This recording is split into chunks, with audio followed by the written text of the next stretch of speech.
ओम शांति। कहते हैं कि भोग लगाइए और भोग ना मिटाइए। आज संसार में भी हम देखते हैं कि जब भी कोई परिस्थिति आती, जब भी कोई चीज ऊपर नीचे होती है, जीवन में उतार चढ़ाव होता है, तब यही कहते हैं कि भगवान को भोग लगाइए, भगवान को प्रसाद चढ़ाइए तो सब ठीक हो जाएगा। तो वास्तव में परमात्मा को हम यहाँ पर ज्ञान मार्ग में भी भोग लगाने की जो रस्म रिवाज है वो क्यों है, और कहते हैं भोग लगाइए तो भोगना खत्म होती है। और भोगना आती कब है? जब पुण्य थोड़े डाउन हो जाते हैं और पाप का प्रभाव बढ़ जाता है, तब किसी ना किसी प्रकार से भोगनाएं हमारे जीवन में सामने आती है। चाहे शरीर की बीमारी हो, चाहे मन की बीमारियां हो, या परिवार में कोई समस्या हो, अपने बिजनेस में, कारोबार में, किसी भी प्रकार से जब कोई समस्या आती है, किसी न किसी प्रकार से कोई घटनाएं होती हैं जो हमारे मन के विपरीत होती हैं, जो मन की शांति को, खुशी को खत्म कर देती हैं, उसे ही हम भोगना कहते हैं। बहुत सुंदर समय चल रहा है जब पूरे चक्र के लिए खुद को पुण्य से भरपूर कर सकते हैं। संगमिक को बहुत बड़ी गिफ्ट मिली हुई है, लेकिन दो बातें हैं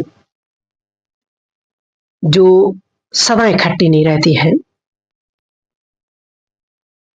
और जिसके पास ये दो बातें इकट्ठी रहती हैं वो इस संसार का सबसे भाग्यशाली, सबसे उत्तम भाग्यशाली आत्मा होती है। ये दो बातें हैं समय और समझ। अक्सर करके हमारे पास जब समय होता है तब समझ नहीं होती है, और जब हमें समझ आती है ना, तब हमारे हाथ से क्या निकल जाता है? समय निकल जाता है। अब बुद्धिमान बन करके, तीसरा नेत्र खोल करके, समय को भांप कर अब मुझे वो करना चाहिए, क्योंकि हमारे पास अभी दोनों चीजें हैं, समय भी और समझ भी।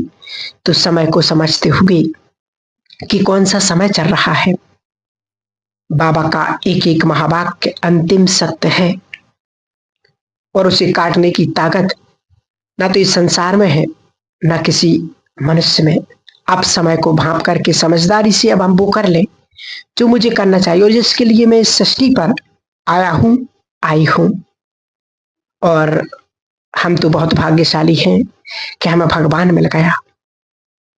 तो बाबा को पहचान करके अपने पुरुषार्थ को अच्छे से करना चाहिए, और इस आत्मा को पुण्य की दौलत से, पुण्य की पूंजी से और दुआओं की दौलत से स्वयं को भरपूर कर लें।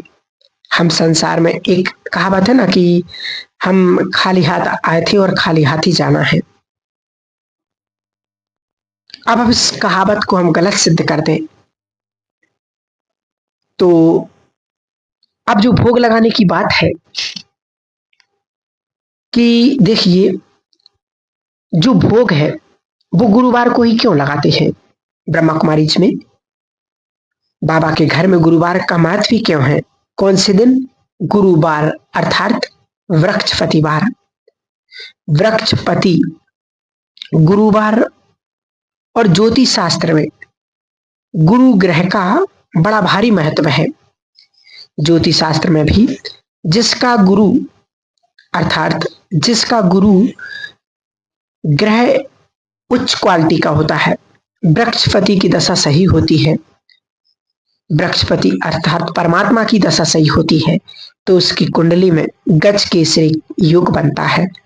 गज माना हाथी और केसरी माना शेर। हाथी धन का प्रतीक है, और शेर अर्थात शेरों जैसी ताकत राजाओं के पास, माना कि राजाओं जैसा जीवन। तो हम अपने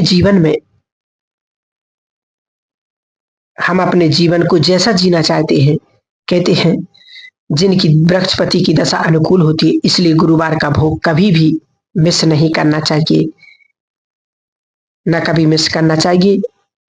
और गुरुवार को ही जरूर जरूर आप कभी कभी महीने में, साल में, 15 दिन में, जिसकी जैसी क्षमता है उस अनुसार आप गुरुवार को भोग उस परमात्मा को जरूर लगवाएं, जिसने हमें खाने के लिए दिए, रहने के लिए घर दिया, उसके लिए जरूर भोग लगवाना चाहिए। और समय प्रति समय बाबा को भोग लगवाना ही चाहिए, क्योंकि हमें संसार की सबसे ऊंची सत्ता को हम भोग ऑफर कर रहे हैं। वो हमारे धन से, हमारे मन से और हमारे अन्न से वो परमात्मा को भोग लग रहा है, वो स्वीकार कर रहा है। तो हम जैसा सौभाग्यशाली तो इस दुनिया में कोई हो ही नहीं सकता, क्योंकि जब हम परमात्मा को भोग लगाते, इसलिए तो कहते दुख भंजन भोजन।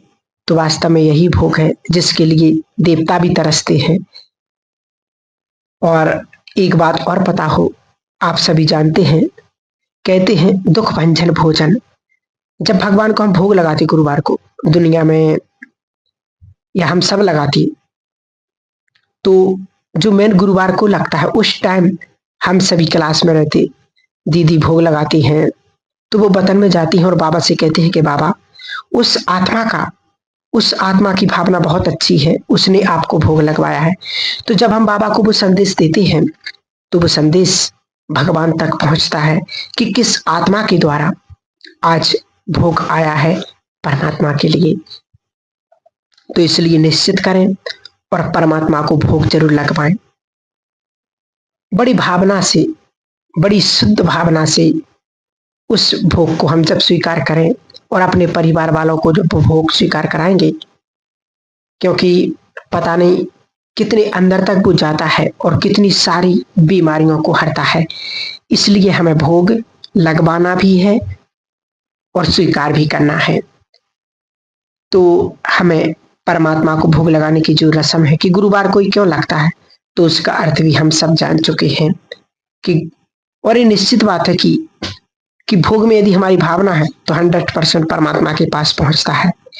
भले जरूरी नहीं कि 1000 10,000 उतनी दें, जिसकी जितनी भावना है, भले 100 रुपये दें, तो भी बाबा को वो भोग जरूर लगवाएं, क्योंकि उसके पास हमारा मैसेज जाता है कि उस आत्मा के प्रति, उस आत्मा के द्वारा भगवान को भोग ऑफर हो रहा है। क्योंकि आज देखो, आज ही मुरली में बाबा ने कहा,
तो उस भगवान को भोग लग रहा है। और एक बात और है कि जिस भगवान को हम भोग स्वीकार कराएंगे, तो ये बाबा की गारंटी है कि सृष्टि चक्र में आप कभी भी भूखे नहीं मरेंगे, किसी भी जन्म में भूखे नहीं मरेंगे। ये भगवान का वादा है। बाबा ने कहा था एक बार कि हमेशा उस आत्मा के दरवाजे से लेने वालों की लाइन लगी रहेगी, लेकिन हमें कभी लाइन में खड़ा नहीं होना पड़ेगा, क्योंकि हम संसार की सबसे ऊंची सत्ता को भोग ऑफर कर रहे हैं। तो जरूर जरूर गुरुवार को भोग हमें लगवाना ही है। और जैसे कहते नहीं कि श्री कृष्ण और सुदामा की बहुत सुंदर एक उदाहरण है, दृष्टांत है कि सुदामा और श्री कृष्ण बहुत प्यारे दोस्त थे बचपन के, दोनों बाल सखा, बेस्ट फ्रेंड, और एक दूसरे से बहुत प्यार करने वाले, और एक ही गुरुकुल में पढ़ाई पढ़ते थे। तो एक बार क्या हुआ कि गुरु माँ को शिक्षा धारण कर रहे थे वहां पर, तो गुरु माँ ने कहा कि लकड़ी चुन करके लाओ दोनों भाई, और लकड़ी चुनने के लिए जंगल में चले गए। तो गुरु माँ ने कुछ चने दिए कि भाई रास्ते में भूख लगेगी तो दोनों मिल करके खा लेना।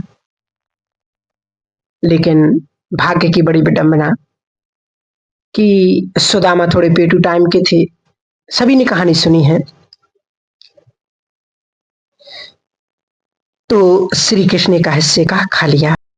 तो भाग्य की ऐसी विडंबना आई कि एक तो बन गए द्वारकाधीश और एक महाकंगाल। तो सुदामा ने क्या गलती की थी? सुदामा ने कृष्ण के हिस्से का खा लिया था। तो वास्तव में कि क्या सचमुच वो गलती जो सुदामा ने की थी, वो गलती क्या वो गलती मैं तो नहीं कर रहा हूं या कर रही हूं? कहीं मैं रोज रोज भगवान के हिस्से का तो नहीं खा रही हूं? अगर भगवान ने मेरी थाली में 2 रोटी रखी है तो क्या आधी रोटी उसके हिस्से की मैं जरूर निकाल सकती हूँ? इतनी ताकत तो मुझ में है। तो भगवान के नाम पर हम जरूर, चलो जैसे मान के चलो हमारे पास 100 रुपये आए, 1000 आए, तो 100 में से 10 रुपया और 1000 में से 100 रुपया जरूर आप भगवान के नाम के निकाल सकते हैं। और जब 1 महीने के इकट्ठे हो जाए तब हम बाबा के यज्ञ में सफल कर सकते हैं। तो ये छोटे छोटे सी बातें हैं जो हम सभी ब्राह्मण आत्माओं को याद रखनी है और सीखना है। और भोग के तो बहुत महत्व हैं, इसके बारे में हम और आगे सुनेंगे कि तो आप सभी समझ गए होंगे गुरुवार को भोग क्यों लगाते हैं। और आप सभी यदि गुरुवार को लगवाएंगे तो आप हमें जरूर कमेंट में बताना। ठीक है। ओम